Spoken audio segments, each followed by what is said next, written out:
Assalamualaikum warahmatullahi wabarakatuh. Halo semuanya, selamat sore. Perkenalkan saya Dwi Fajadina Kurniawan, perwakilan dari kelompok 1, ingin menampilkan sebuah lawakan tunggal yang berjudul Cerita Si Maling Ayam.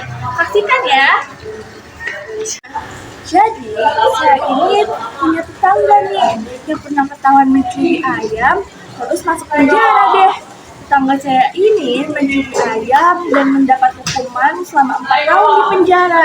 Ada cerita aneh dari tetangga saya. Dia ketemu salah satu koruptor dan dapat hukuman cuma 5 tahun penjara. Akhirnya tetangga saya ini merasa gak adil. Nah, mau tahu cerita lebih lanjutnya? Nih, saya ceritain ya. Saya bakal peragain gimana saya jadi tetangga saya waktu di penjara. Jadi nih, waktu itu saya itu lagi termenung di penjara, kepikiran sama keluarga saya di rumah. Tiba-tiba nih ada seseorang yang membuyarkan lamunan saya.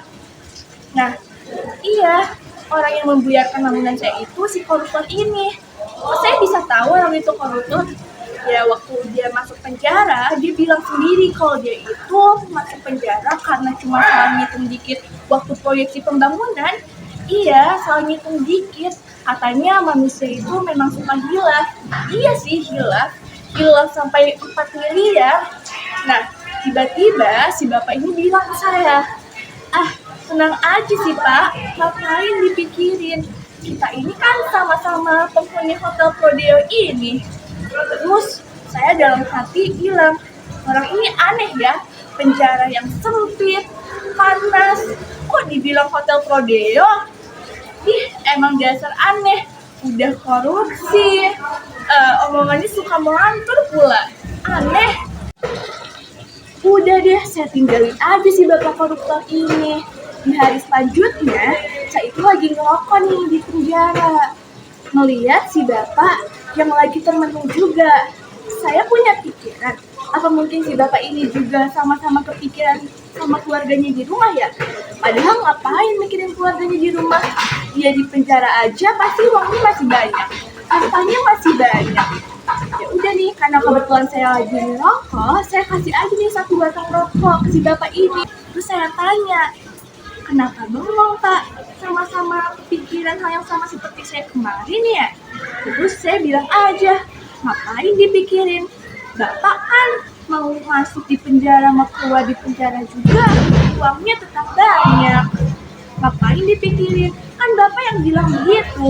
Kita ini kan tinggal di Hotel Prodeo, dapat makan 3 kali sehari, iya, tempat tidur nyaman, hotel AC dapat pula. Saya bilang aja tuh begitu.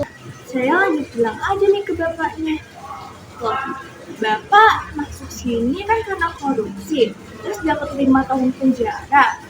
Kok saya yang cuma mencuri ayam yang pulus krempeng aja tapi dapat hukuman 4 tahun penjara? Si bapaknya malah senyum-senyum sambil bilang, ya mungkin itu mah kamu lagi sial aja kali. Lah, malah saya yang dibilang sial. Terus saya jawab aja, atau mungkin nih ayam yang saya curi ini ayam impor ya dari luar negeri. Ayam saya ini kan sumber protein ya, gak kayak uang bapak tuh yang gak ada apa-apanya. Tapi gak apa-apa lah Pak, yang penting saya masih bisa menjadi inspirasi orang lain, gak kayak bapak. Habis itu saya tinggalin aja deh si bapak ini. Nah, setelah saya mendekap di penjara selama 4 tahun, akhirnya saya bisa keluar dari Hotel Prodeo ini. Terus gak lupa, saya pamitan nih sama teman-teman yang ada di penjara, termasuk si bapak ini. Saya berjabat tangan sama si bapak koruptor ini. Si bapak koruptor bilang, wah, selamat ya, udah bisa keluar dari penjara ini. Semoga lain kali kamu bisa hidup tenang tanpa mencuri lagi. Terus si bapaknya tiba-tiba bilang satu hal yang bikin saya kaget.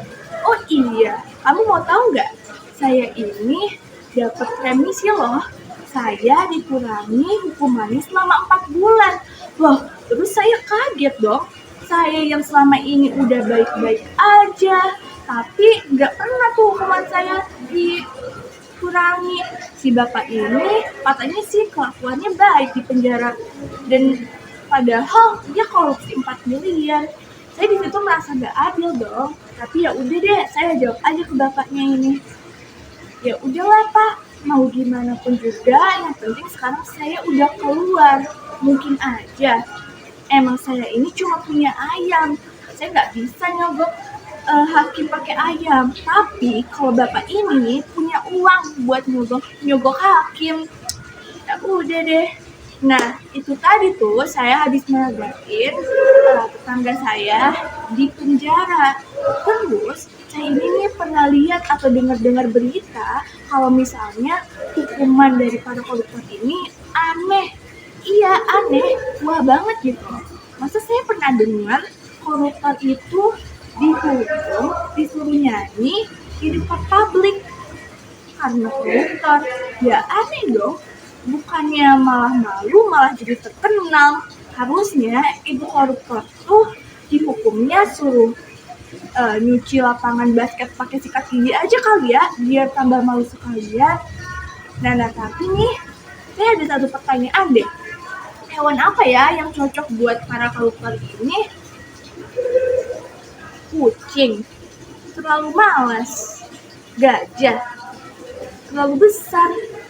Oh, apa mungkin koruptor ini cocok ya disama-samakan sama burung beo?